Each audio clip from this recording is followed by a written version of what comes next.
Meus irmãos, paz do Senhor, graças ao nosso Deus, porque hoje estamos iniciando não somente a nossa primeira aula desse primeiro trimestre, mas também estamos iniciando o ano de 2025.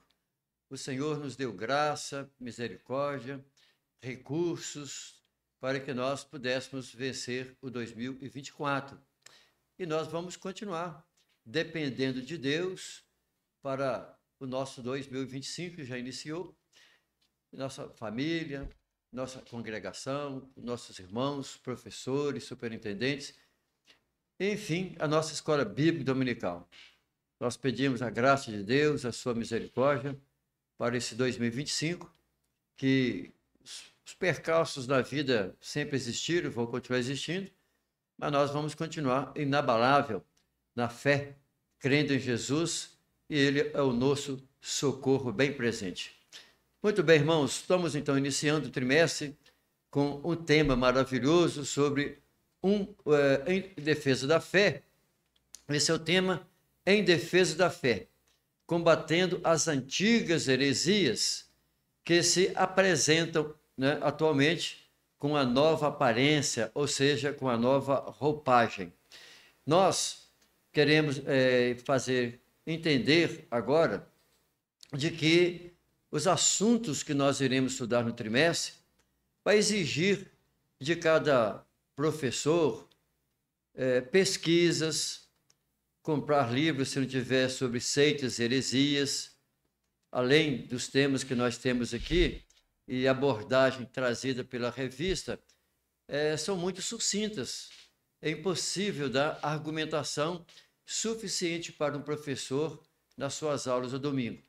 Comumente, nós temos aí 60 a 70 minutos para a ministração e muitas das vezes é preciso um pouco mais de reflexão junto à classe, principalmente nesse trimestre, pelo fato dos assuntos levar mais discussão, pessoas têm ponto de vista doutrinário diferente às vezes, um pouco, pessoas que chegou recentemente de outras, vamos colocar assim, outras denominações dentro do cristianismo, por exemplo, um católico, ou mesmo uma pessoa do espiritismo, testemunho de Jeová, enfim, alguma outra denominação correlacionada ao cristianismo.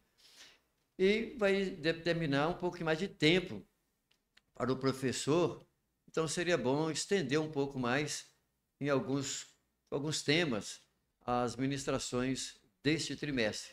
Serão necessários e muito importantes, porque nós vamos tratar sobre heresias, vamos tratar sobre algumas seitas que permeiam ainda o mundo moderno. É claro que nós vamos encontrar, tanto no Antigo Testamento, muitas heresias que surgiram dentro, né, da própria religião judaica, e posteriormente, no tempo de Jesus, no Novo Testamento, na igreja primitiva, né, foram também muitas as heresias, muitos cismas, divisões que aconteceram também no Novo Testamento, ou seja, no período da igreja.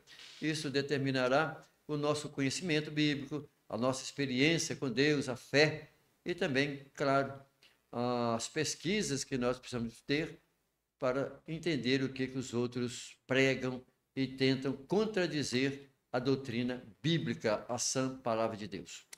Ok, então eu quero só abordar aqui os temas que nós iremos estudar nesse trimestre, porque algumas pessoas não têm ainda revista, mas mesmo que tenha, mas eu gostaria de fazer abordagem aqui dos temas que nós iremos discutir no trimestre, que assolaram, né, a igreja primitiva e continua hoje, aí porém com a nova cara, com a roupagem diferente.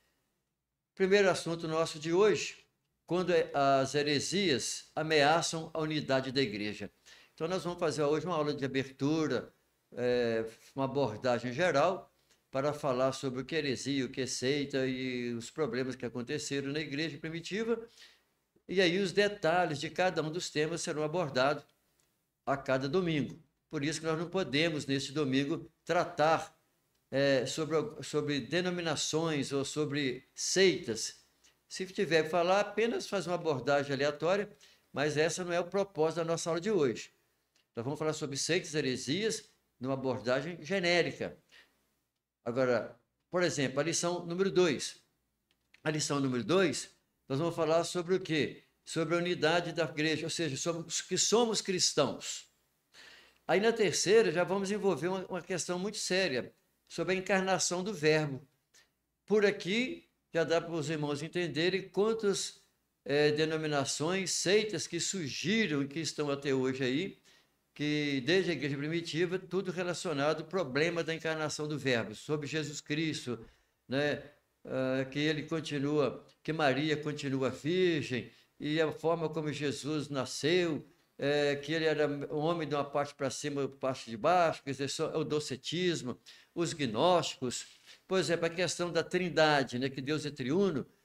Quantas seitas surgiram ali do século II, século III, sobre a questão da trindade, que não aceitando Jesus como Deus, como Filho de Deus, nem como Deus, não aceitando o Espírito Santo como Deus ou como como pessoa da trindade. E até hoje existe algumas seitas que não aceitam que Jesus é Deus e nem que o Espírito Santo seja Deus.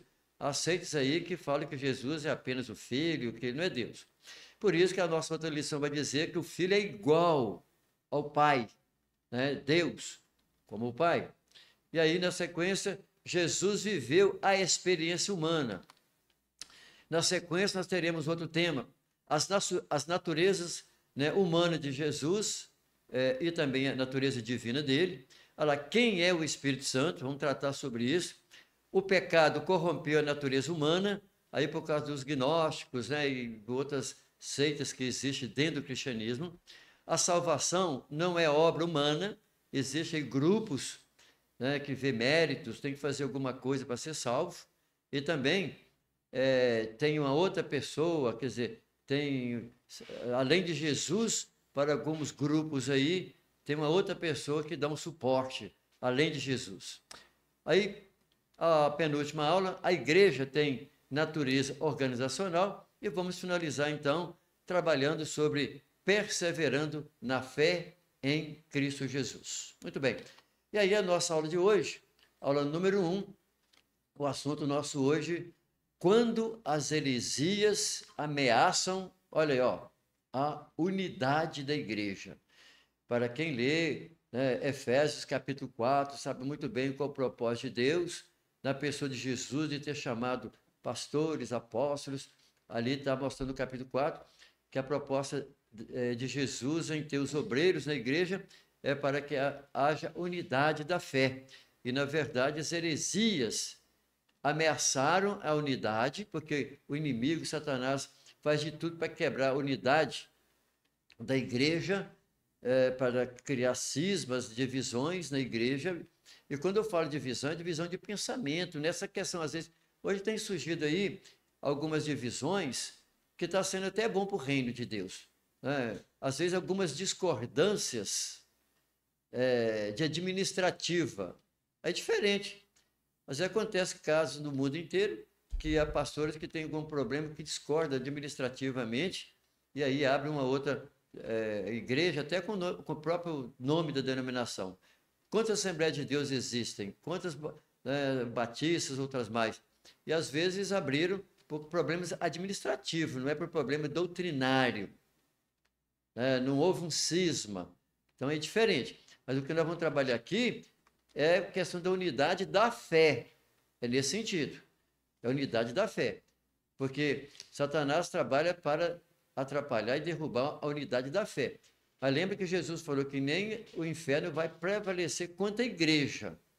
A igreja do Senhor Jesus Cristo vai continuar marchando, independente de nomes que existem por aí. Então vamos lá. A nossa leitura bíblica, nós vamos lê-la, ela será necessária, muito importante, para o nosso conteúdo. Atos dos Apóstolos, capítulo 20, versos 28 a 31.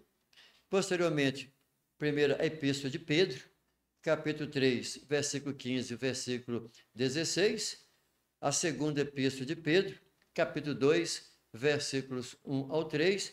Mas ainda vou ler depois Judas 3, que é o nosso textual, né? Eu vou fazer essa leitura porque eu acho ela necessária também para agrupar aqui. E é claro que existem muitos outros textos, né, além do que eu estou apresentando e que o comentarista está nos abordando aqui. Então vamos lá na leitura do texto. Pode acompanhar também comigo aí a leitura na tela. Vamos lá.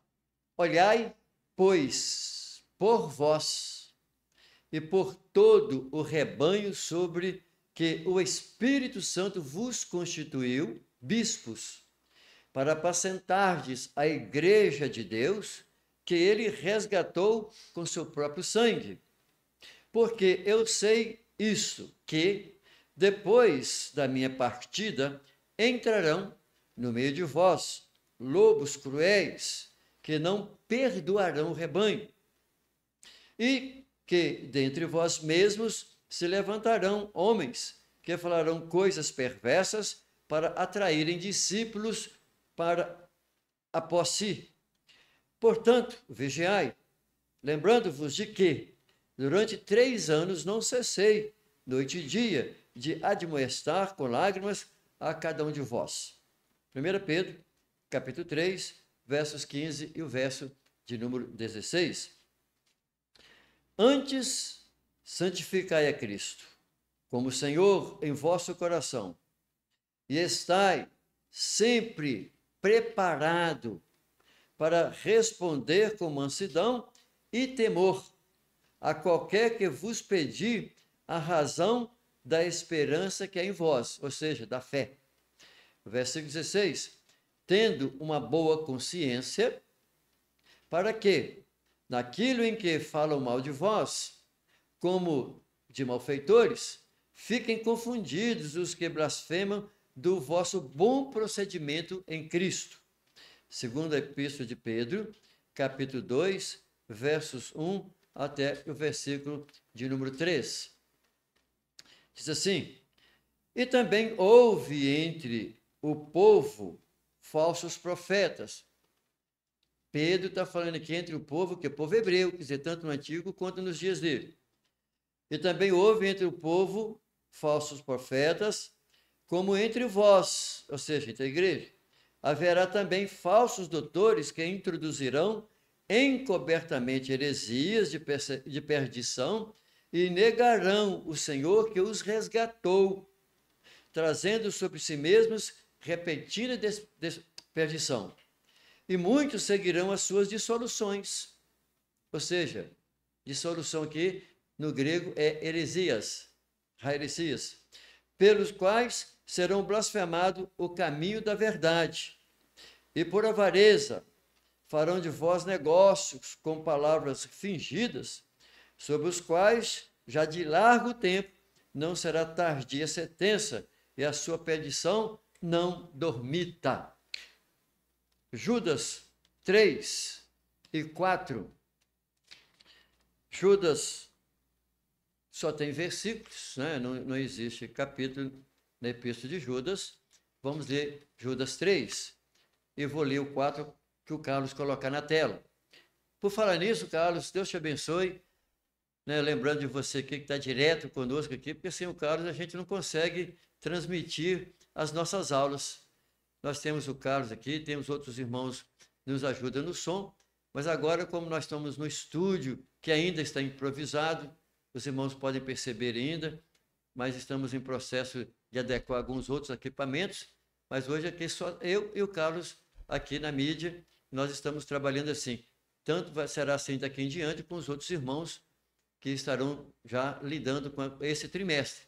A escala dos professores para o próximo trimestre já está pronta e eles estarão já preparando as suas aulas para darem sequência no decorrer desse trimestre. Me parece que eu voltarei mais 2 vezes só e teremos aí outros pastores, irmãos, colaborando nesse tema. Então vamos lá. Judas 3. Amados, procurando eu escrever-vos com toda a diligência acerca da comum salvação, tive por necessidade escrever-vos e exortar-vos a batalhar pela fé que uma vez foi dada aos santos. Agora o verso 4. porque se introduziram alguns que já antes estavam escritos para esse mesmo juízo, homens ímpios, que convertem em dissolução a graça de Deus e negam a Deus, único, olha aí, dominador e Senhor nosso, Jesus Cristo. Então, Judas, um discípulo de Jesus, né? Esse aqui, claro, nós sabemos que o outro Judas, né, que andou com Jesus, fez parte do apostolado, aquele perdeu-se na fé, né? Desviou-se dos caminhos do Senhor. Mas vejamos, então qual será o foco da nossa aula? O nosso foco é entender que as heresias são crenças e práticas doutrinárias ao pensamento bíblico. Quero reforçar isso aqui, que o nosso foco, então, é entender que heresias são o quê? São crenças. A pessoa passa a acreditar naquilo. E também as práticas pela qual, os ritos que ele passa a praticar, aquela pessoa, então, passa a crer. E são contrárias ao quê? Ao pensamento bíblico. Porque a pessoa fala assim, é contrário à palavra de Deus, mas às vezes ele está dizendo algumas coisas que estão relacionadas à palavra de Deus, mas é contrário ao pensamento bíblico. Porque uma heresia pode abordar parte da palavra de Deus, mas o pensamento, ou seja, o contexto, significa que o pensamento não é bíblico. E isso é muito importante entender para tratar dessas questões. Vamos lá.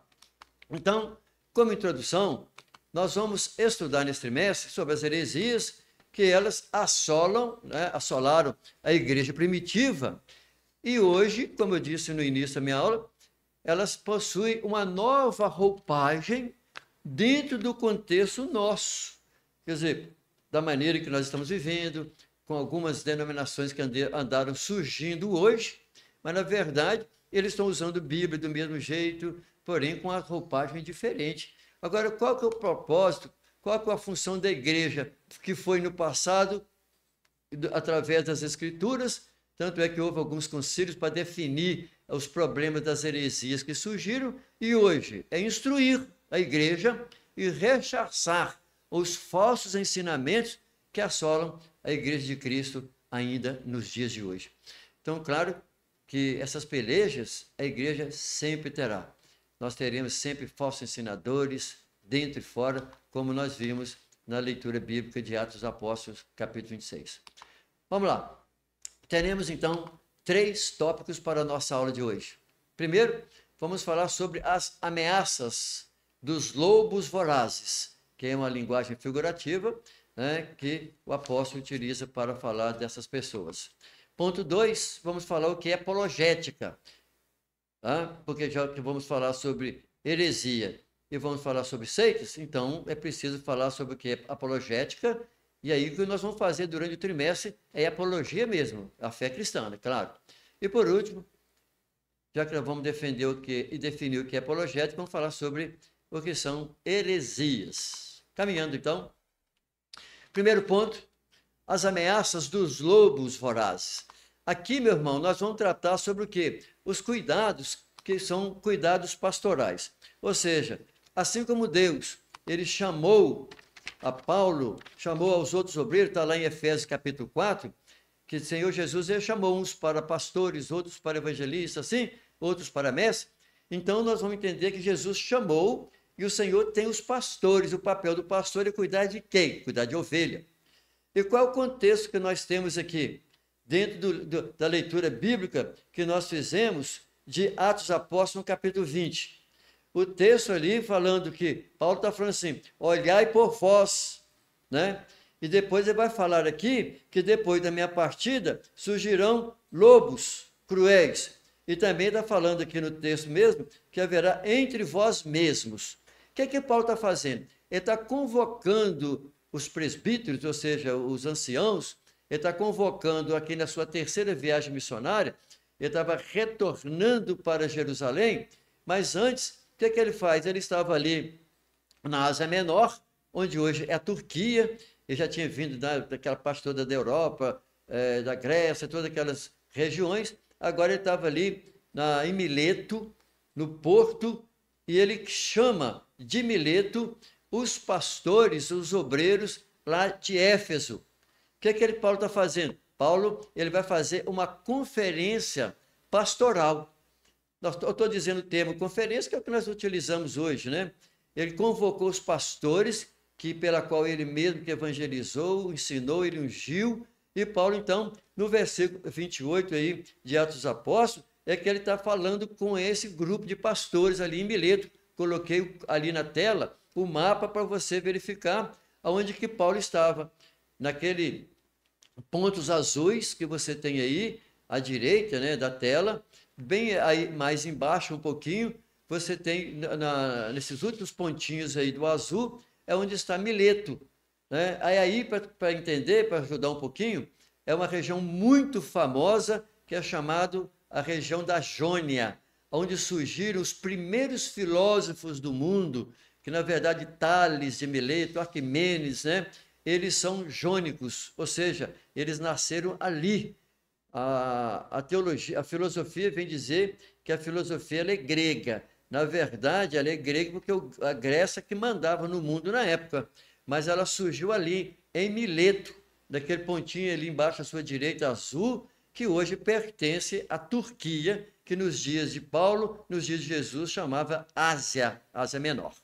Então, Paulo estava ali, numa região famosíssima, né? Chamado os jônicos. Ele chama, então, os pastores lá de Éfeso, que também era uma grande cidade da época, né? Portuária também. E aí Paulo vai tratar com eles a respeito de quê? Dos lobos cruéis, porque quando eu estiver convosco, isso estaria acontecendo, e quando eu sair daqui, vai acontecer o quê? Terão aqueles que de fora vão introduzir, mas também no meio de vós surgirão alguns falsos mestres. Ou seja, a exortação de Paulo aos líderes ali era para quê? Ele estava protegendo através da palavra de Deus, fortalecendo a fé dos líderes, e para que eles, nas suas congregações, nas suas igrejas, fizessem o quê? Mantivesse a igreja saudável na palavra, para proteger a igreja das heresias e guiar a igreja onde? Na verdade do evangelho. Que essa é o quê? A função pastoral. Essa é a função do pastor. Qual é o papel do pastor dentro da analogia bíblica, dessa metáfora? Alimentar as ovelhas, guiar as ovelhas e proteger o rebanho. Esse é o papel do pastor. Então, quando Paulo trata disso, ele estava instruindo. Por que nós estamos sendo hoje instruídos pela palavra do Senhor? Que esses lobos, eles continuam introduzindo e que no meio de nós levantam também essas pessoas. Como nós vimos também em 1 Pedro, 2 Pedro capítulo 2, como é que ele trata a respeito dos falsos mestres. Judas também lidando com essas questões lá. Por isso que ele vai dizer isso, olha, Paulo vai utilizar essa expressão, que é uma expressão do versículo 29, uma palavra profética.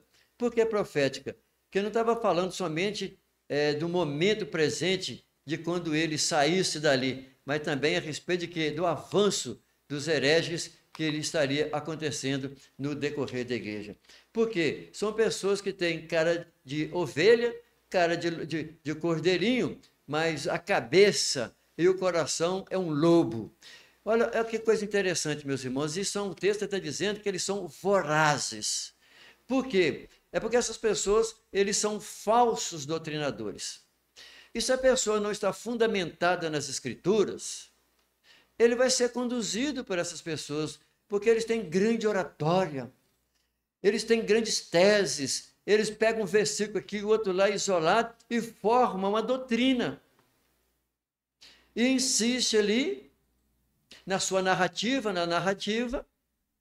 a pessoa não tem base bíblica, não tem conhecimento bíblico, e muitos crentes que não estudam a Bíblia, não vão na escola dominical, não vão nos estudos bíblicos, não participam das escolas bíblicas, que por falar nisso, nós teremos a nossa aqui em Patinga, já no próximo mês, Ô, Carlos, esqueci de mandar aí um banner para ti, rapaz. Seria muito importante eu já ter colocado o banner aqui da nossa escola bíblica. Mas, se Deus quiser, vamos fazer isso nas próximas aulas. Dia 17 de fevereiro ao dia 22 temos aqui em Patinga, no Tempo Central, grandes homens de Deus para tratar de temas maravilhosos que são importantíssimos para evitar essas questões de heresias. Então, prosseguindo aqui, Paulo ele vai lidar com essas questões porque hoje nós temos ainda fatores ainda mais fortes que Paulo não tinha, que é a internet. As pessoas às vezes deixam de estudar a palavra de Deus, de ir à escola dominical, de ir aos estudos bíblicos e fica na internet ouvindo, assistindo cultos, mensagens, pregações, e as pessoas não sabem, não conhecem a fundamentação, nem sabem quem é aquele indivíduo, se é uma pessoa que está em comunhão com Deus, se é um sujeito que já está desviado, se é um sujeito que já abandonou a fé há muito tempo e continua pregando as coisas por aí e enfiando heresias. E aqui no Brasil dá para contar dezenas, inclusive que saíram da Assembleia de Deus. Isso aí tem dezenas, batistas, presbiterianos, são muitos, e estão na internet. E dá para até dar o nome deles, se for preciso. Mas não é essa a proposta hoje da nossa aula. Caminhando então, olha lá. Então, Paulo está falando que depois da minha partida, esses vossos ensinadores vão estar ali presentes.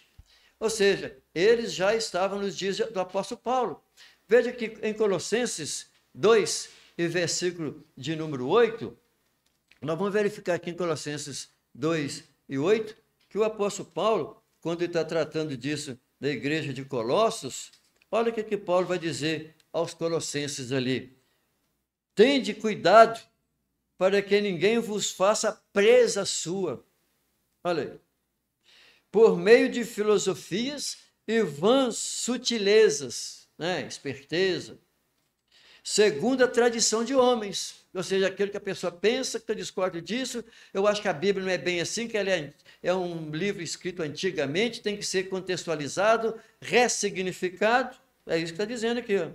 Segundo os rudimentos do mundo e não segundo Cristo. Então, Paulo já estava orientando a igreja também de Colossos. Veja que isso não é novidade. Então, aí tanto é que na epístola de Pedro, da segunda epístola, lá no capítulo 2, os versículos 19 a 21, Pedro então destacou o quê? Que a presença do ensino verdadeiro nem sempre é suficiente para impedir a manifestação do falso. Olha que interessante, irmãos, porque as pessoas elas estão ali lendo a palavra, mas com a ótica de alguém, não sob a inspiração do Espírito Santo, e prefere, às vezes, ouvir o pensamento de pessoas que nem têm comunhão com Deus, do que acompanhar os textos bíblicos, a palavra de Deus. Por isso que ele vai dizer que nem sempre, né, a pessoa pode estar ali na igreja, mas a mente dele em casa, as coisas que ele acompanha, são maiores do que ele leva na casa de Deus. Então, quando ele fala dos profetas, olha, ao falar dos profetas legítimos dentre os hebreus, haveria o quê? De surgir com o tempo, no meio da igreja, falsos mestres. Olha aí, o Carlos já colocou na tela. E também houve entre o povo falsos profetas. Olha, já houve em todo o tempo, antigamente, nos dias do profeta Jeremias. Olha a quantidade de falsos profetas que aconteceram falando em nome de Deus. Não só de Jeremias, que eu estou pensando aqui, no tempo de Acabe, de todos os outros reis, né, de Josias, sempre tiveram os mentirosos, né, os mercenários. E aí, o que Pedro está falando? Como também haverá entre vós falsos doutores, né, que introduzirão encobertamente heresias de perdição e negarão o Senhor, olha, o senhorio de Jesus, trazendo o quê? Repentina perdição, porque eles negaram quem? O senhorio de Jesus, e aí com isso trarão para eles repentina perdição. Então, veja que essas situações elas continuam recorrentes em todos os lugares. Então, vamos lá. A origem desses falsos mestres é onde ele vai citar o versículo 30 aí, que são dois pontos importantes aqui que nós vamos tratar sobre ele. Já vou colocar na tela até os dois pontos aqui. Primeiro, os lobos vorazes surgem de dentro da própria igreja, dentre vós mesmos. Segundo, se levantarão homens que falarão coisas perversas para atraírem os discípulos a eles mesmos. Se tem uma coisa que dá dinheiro, irmãos, é religião, sempre foi. E mesmo que a pessoa também não está em busca por ganância, né, financeira, por ser mercenário, mas também são pessoas que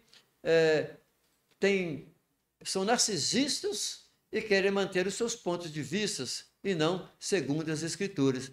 E essas pessoas circulam pela igreja, né, batendo boca daqui com um aqui outro, na hora que está pregando, está ensinando, ele fica falando no ouvido de outras pessoas. Sempre tem isso no meio da igreja.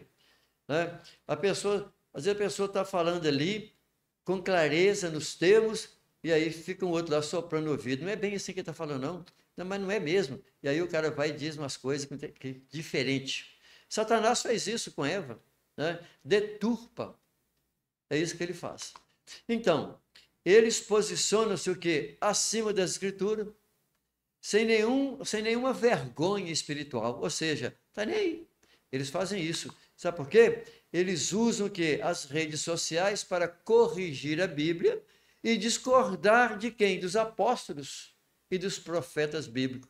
Então você imagina que as pessoas hoje, né, se dizem aí ungidos e preparados para falar até acima das Escrituras Sagradas, das coisas que o Senhor inspirou os profetas e os apóstolos. Eles estão aí, querendo ajustar esses detalhes em relação à Bíblia. Vamos lá. Ainda sobre a origem desses falsos mestres. Então, eles, consideram os seus discursos modernos e a mensagem da Bíblia está desatualizada. E aí, então, eles vão oferecer o quê? Um novo evangelho, uma nova pregação, alguma coisa diferente. É exatamente em cima desses discursos modernos que surge hoje, que fala que a Bíblia está desatualizada, né? E quem está acompanhando alguns aí sabe o que eu estou dizendo. E em face disso, então, é preciso o quê? O estudo da teologia apologética. E aí, então, nós entramos no segundo ponto da nossa lição. Por isso é que surgiu a apologia. Surgiu quando hoje? Não. Tanto é que os textos que nós estamos lendo aqui, nós temos ele lá literalmente o termo chamado apologia, né? Então vamos lá. Qual que é a definição de apologética? Está lá. Vem do grego. Apologia significa defesa, ou seja, dar resposta.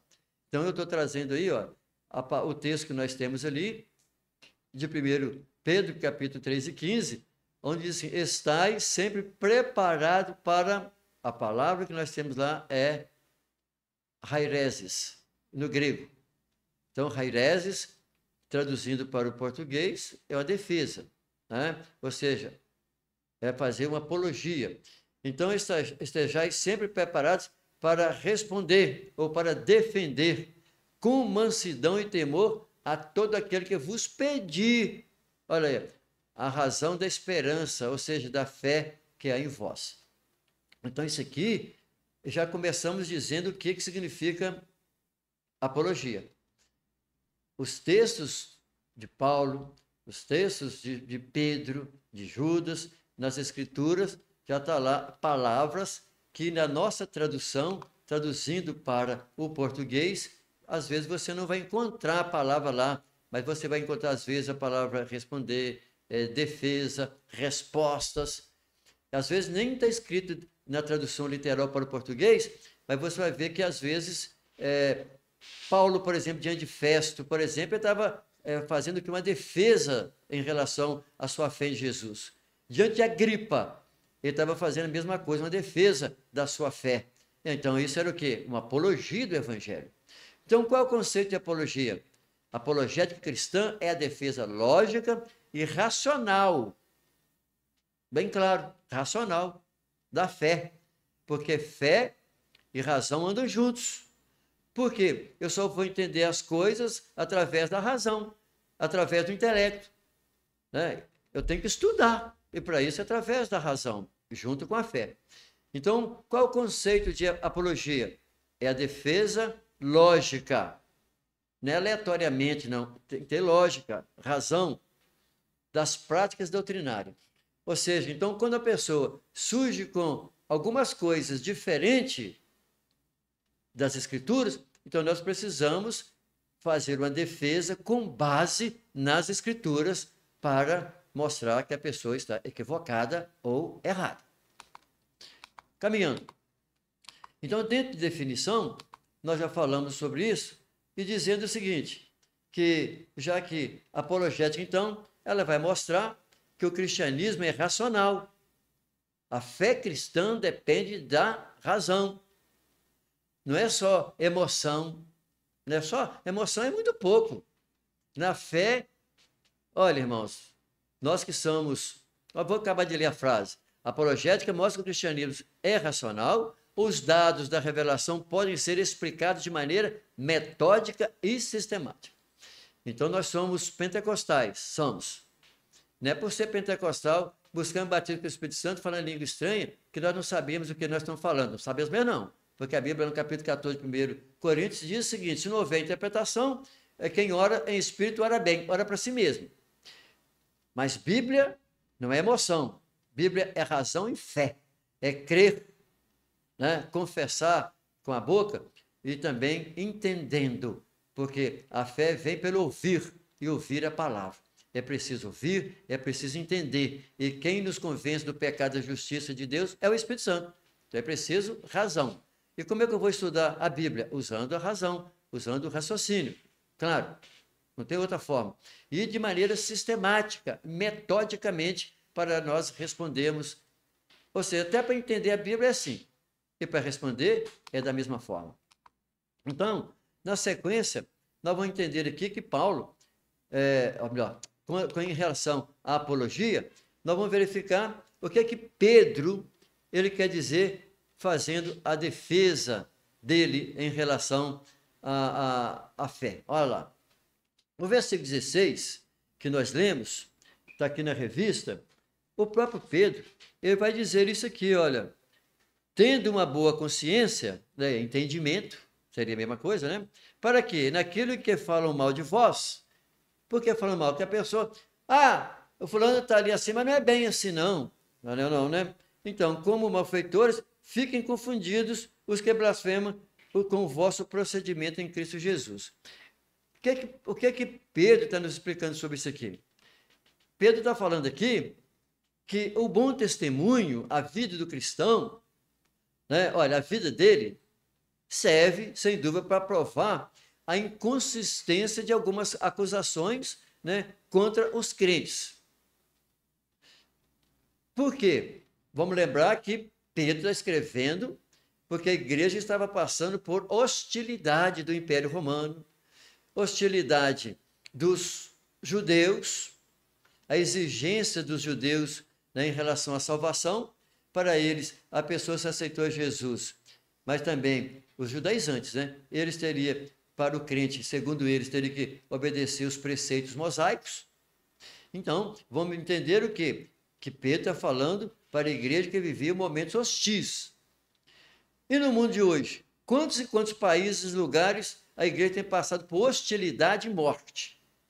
O Brasil está passando por algumas hostilidadezinhas aí, e está sendo pessoas processadas por causa de leis, que alguns grupos que discordam de Deus, da palavra de Deus, que querem viver absolutamente, com perversidade, estão conseguindo criar leis no nosso Congresso, e a proposta é colocar um feixe-clé na boca da igreja.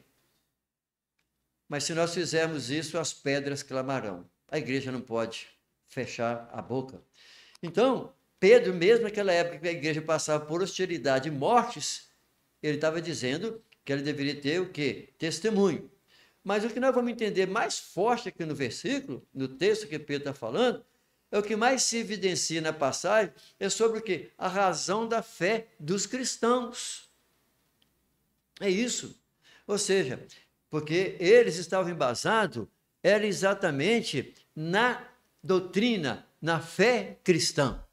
É por isso que eu acabo dizendo aqui, eu quero só falar a respeito, para enfatizar, reportar o que Pedro está dizendo, é que os problemas que a sujeito teria que estar ali, se fortalecer na fé, que diante de qualquer problema, de qualquer situação, ele teria que estar fundamentado nas Escrituras.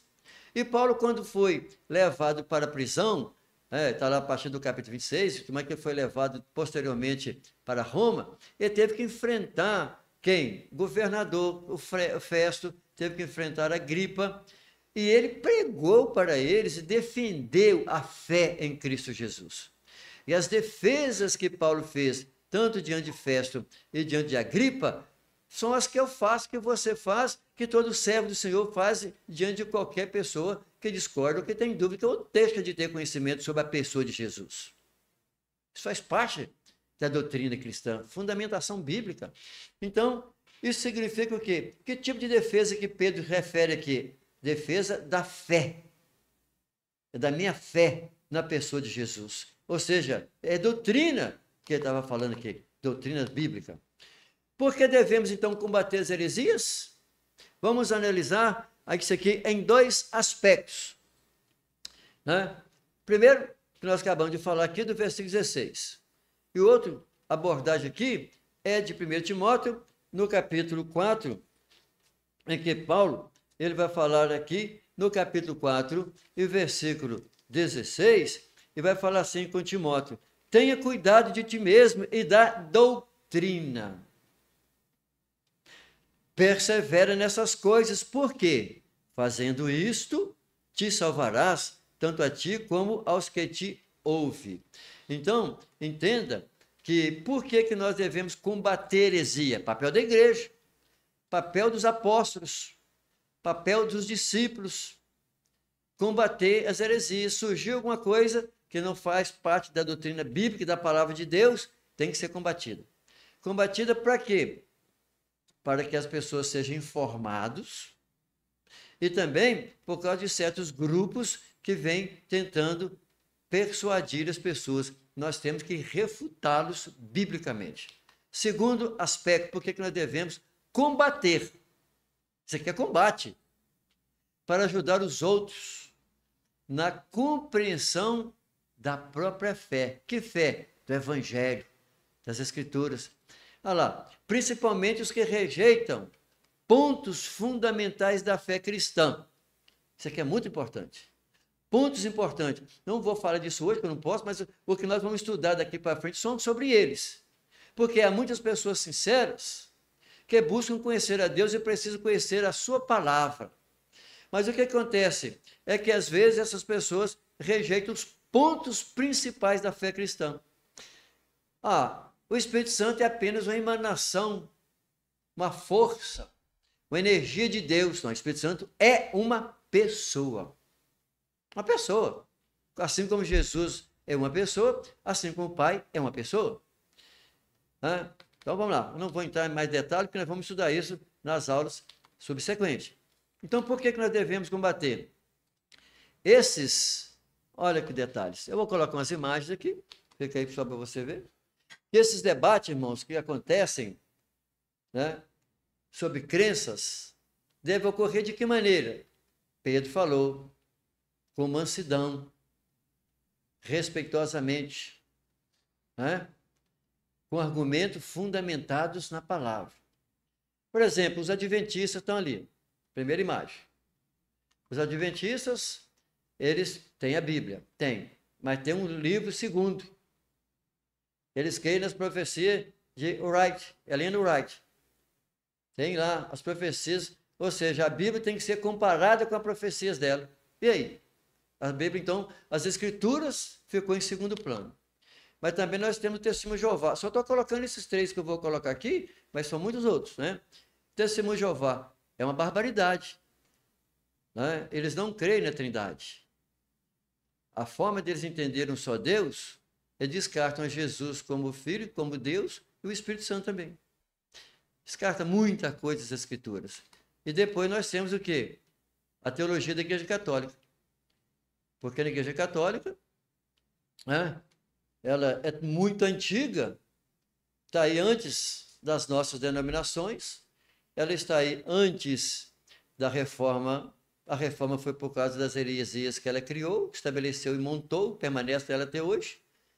Para a Igreja Católica, a morte e o sacrifício de Jesus não foi suficiente, ele não consegue salvar sozinho, precisa da Maria, e para eles, Maria continua virgem depois que Jesus nasceu, e para a teologia católica, Maria está no céu. A reza deles dizem isso, o terço deles, naqueles 3 mistérios que eles têm lá, diz isso o tempo todo, que é a rainha do céu. E outra coisa, eles dizem nas suas rezas, utilizando sobre Maria, que, na verdade, está ali nos textos de Lucas, no capítulo 2, né, da fala do anjo com a Maria. Está vendo como é que sai a heresia? Pega o texto bíblico e cria uma tese em cima dele. Agora, onde é que vem a crença? A pessoa cresceu ali, nasceu ali, ouve aquilo, a crença está ali. A fé está depositada ali. Agora, qual é o nosso papel? Mostrar com mansidão, né? Eu estou falando de qualquer que seja os cismas, as heresias que houverem. É preciso fazer com mansidão. Mostrar a palavra. E quem vai convencer a pessoa? O Espírito Santo. Não é homem nenhum. Ninguém vai fazer isso. Então, caminhando, nosso terceiro ponto aí, vamos falar então o que são heresias. Etimologicamente, nós vamos falar o que é heresia e seitas. O termo, né, hereses, é traduzido como seita e também como heresia. Quando nós lemos esse texto hereses, dependendo do contexto, está falando sobre seita, dependendo do contexto, está falando de doutrina. Então veja, quando se utiliza no Novo Testamento a palavra seita, está designando que é uma religião heterodoxa. O que é hetero? Hétero. Diferente. Né? Hétero é diferente. Ou seja, então quando nós falamos de seita, o que significa seita? Nós estamos tratando de uma religião. Então, hoje existem várias religiões, ou seja, denominações, que nós consideramos, com base nas escrituras, que são seitas. Se são seitas, então as doutrinas lá são heréticas, porque o mesmo termo, hereses, significa heresia ou seita. E então, nós trazendo isso para os dias de hoje, essa palavra tem um tom hoje pejorativo, por quê? É preciso, então, a gente hoje entender e saber como aplicar o termo. Porque, em certa situação, pode ser apenas um erro teológico e não heresia. Olha lá, já que nós estamos falando de etimologia, então pode ser apenas um erro teológico e não uma heresia. Por exemplo, nós temos, como arminiano que somos, não concordamos com a doutrina em alguns aspectos do calvinismo, porque nós consideramos biblicamente que Jesus virá, né, antes da grande tribulação. Nós somos pré-tribulacionistas, eles não são. Mas isso não quer dizer que é uma heresia. Nós temos que deixar isso bem claro. É a nossa interpretação e a gente não consegue entender como é que eles veem daquela forma. Outra coisa, eles creem na salvação em Jesus, que Jesus é o único e suficiente Salvador, não precisa de outro livro. Os calvinistas, para eles não tem outro livro, não tem outra pessoa para interceder, não tem. Eles não creem que os santos intercedem, que a gente tem que orar para santo, não, nenhum deles crê nisso. O que ocorre, que também, no ponto de vista deles sobre salvação, é diferente do nosso. Porque para eles há uma eleição que a pessoa que foi eleita pelo Senhor será salva de qualquer maneira. Nós não entendemos assim. Nós entendemos que a pessoa pode apostatar da fé. Inclusive o que nós estamos estudando e vamos estudar daqui para frente para tratar disso. A pessoa pode abandonar a fé.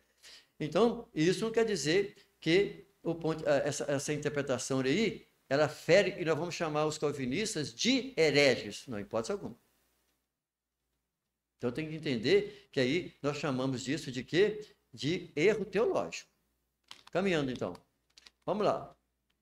Então, a palavra hereses, literalmente, significa partido, ou seja, uma cisma, um espírito sectário. Nós temos no Novo Testamento quem? Exatamente os saduceus e os fariseus. Os saduceus e os fariseus eram seitas, formadas onde? Dentro do próprio judaísmo. O que eram os saduceus e os fariseus? Facções, né? Então, essas facções, essas seitas estavam ali, por quê? Alguns lá, por exemplo, não acreditavam em anjos, não acreditavam em ressurreição, como é o caso dos saduceus. Olha o pensamento dos fariseus. Tanto é que eles são chamados até de hipócritas, né? Significa que eles utilizaram muitos preceitos, aqueles escribas, acoplado ainda aos mandamentos do Senhor.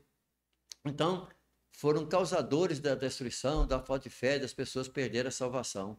Essas facções, ou seja, essas seitas, no grego são chamadas de partidos. É isso que significa. E essas pessoas, ou esse grupo, tem um espírito separatista, ou seja, sectário. Por exemplo, nós temos algumas denominações dentro de Patinga que tem para vários lugares. Para eles, só eles que são salvos. Não quero falar aqui o nome dela, porque alguns deles são pessoas que estão entre nós, e para não ferir questão de relacionamento, que também isso não é o nosso papel, mas tem aí grupos em todos os bairros nossos aí, são sectaristas. A Assembleia de Deus também foi muito sectarista e tem grupos ainda que são. Por quê? Para esses grupos, somente na Assembleia de Deus que tem salvação, né? E tem esses outros grupos que para eles só lá que tem salvação. Só eles que vão ser salvos. Mas nós não pregamos assim. Deus não está preso em nome de grupos de placa. Não. Caminhando, Paulo então adverte para não haver divisões. Está lá em 1 Coríntios 19, em Gálatas, né, 5:20, que o tema é o quê? Hereses. E condena as inovações doutrinárias que causam divisão. Então, se surgiu algumas novidades doutrinárias apresentando isso, vai surgir o quê? Divisão. E elas estão aí, lotadas de divisão. O cristianismo hoje tem centenas de grupos, pequenos ou grandes, mas estão aí pregando, usando Bíblia e outros livros, ou outras cartilhas, mas estão aí, não é isso? Ok, vamos lá. Então, heresia da perdição, já estamos encerrando a nossa aula. Então, segundo Pedro, nós temos ali, no texto que nós temos da própria revista, e também houve entre o povo falsos profetas, que entre vós haverá também falsos doutores, que introduzirão encobertamente heresias de perdição e negarão o Senhor que os resgatou. Quer dizer, a pessoa foi salva, liberta, está na igreja, mas nega a fé. É isso que está escrito aqui. Trazendo sobre eles mesmos repentina o quê? Perdição. Estão perdidos. Em outras palavras, está perdido. Então, as heresias distorcem os pontos principais da doutrina cristã. Primeiro, sobre Deus. Isso desde o século II. Isso surgiu também ali no primeiro século, pessoas, os docetistas, nós vamos falar sobre eles aí na frente, os gnósticos, ários, os arianistas. Hoje nós temos os grupos aí também, os chamados unicistas, a maneira como eles apresentam a Trindade, ou negam a Trindade, né, os testemunhos de Jeová. E sobre o ser humano? Aí, vai falar, o que ele trata sobre a natureza do ser humano? O que ele fala sobre pecado? O que alguns grupos ele trata sobre salvação, sobre a origem do homem, como é que o homem surgiu? Não é bíblica a forma de ensinar? E para onde é que o homem vai? Né? Ou então nem vai para lugar nenhum? São o quê? Pontos doutrinários que são chamados de heresias, e são pontos básicos das Escrituras, eles negam. Também negam sobre anjos, outros sobre a igreja, que não precisa de ter igreja, enfim. Outros negam a Bíblia como no todo. Existem igrejas hoje, né, gays, igrejas homossexuais, que distorce, tira palavras dos manuscritos, dos livros antigos, e insere, ressignifica o texto, muda o texto. Não só esse grupo, mas os outros também, como Testemunho de Jeová e outros mais, né? Agora, o mais grave de todos eles é quando se diz respeito ao quê? À divindade de Deus e interfere na salvação. Por quê? Porque não há outro Salvador, outro nome que seja dado que não seja Jesus. Ou seja, não existe salvação sem Jesus. Ele é o único caminho. Ninguém vai ao Pai se não for por mim. Não há outro mediador entre o Pai e o Filho. Não há. A Bíblia está tão clara, por que as pessoas buscam outros intermediadores? Vai falar com um fulano ou com a fulana para intermediar. Ou seja, desclassifica o papel de Jesus, desclassificam a morte de Jesus, o efeito dela. Então, não bate com as Escrituras. E aí, então, eu encerro a minha aula, concluindo que os apóstolos responderam aos seus opositores na época, opositores da fé, né? E as respostas que eles deram para responder a eles são a base da nossa teologia. O que nós estudamos hoje, o que nós lemos, são exatamente a base da nossa teologia. O que Jesus mesmo falou para os fariseus, diante das palavras dos fariseus, as respostas de Jesus aos fariseus e aos saduceus, era para mostrar que eles também eram cheios e carregados de heresias. E é com base, então, nos evangelhos, nas palavras de Jesus, nas respostas do próprio Jesus, nas respostas dos apóstolos, é que nós embasamos a nossa teologia. Ou seja, no que está nas Escrituras. Por quê? Porque os escritos do Novo Testamento mostram essa luta que Pedro, que nós vimos aqui, que Judas, que todos os apóstolos lutaram contra as falsas doutrinas. E nós hoje, como igreja do Senhor Jesus, essa é a nossa tarefa e é exatamente o textuário da lição. Essa é a nossa tarefa, que é o textuário da lição. Amados, procurando eu escrever-vos com toda diligência acerca da comum salvação, que deve ser comum entre nós, tive por necessidade escrever-vos e admoestar-vos, ou seja, exortar-vos a batalhar, a lutar pela fé que uma vez nos foi dada aos santos. Então nós, como igreja do Senhor Jesus Cristo, nós estamos batalhando. Outros batalharam pela fé. Houveram concílios. Houve a Reforma Protestante em 1517. Houve vários outros concílios depois disso.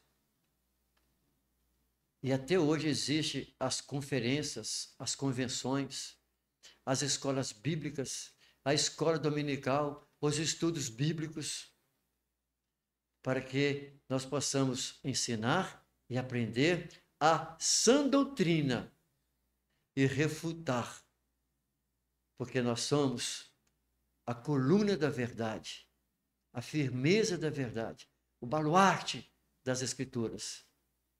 E a igreja terá que continuar fazendo isso até o dia que Jesus voltar.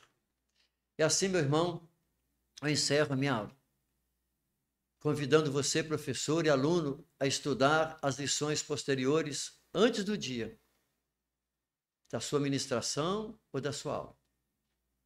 Pesquise, leia, participe, esteja pronto para a volta de Jesus.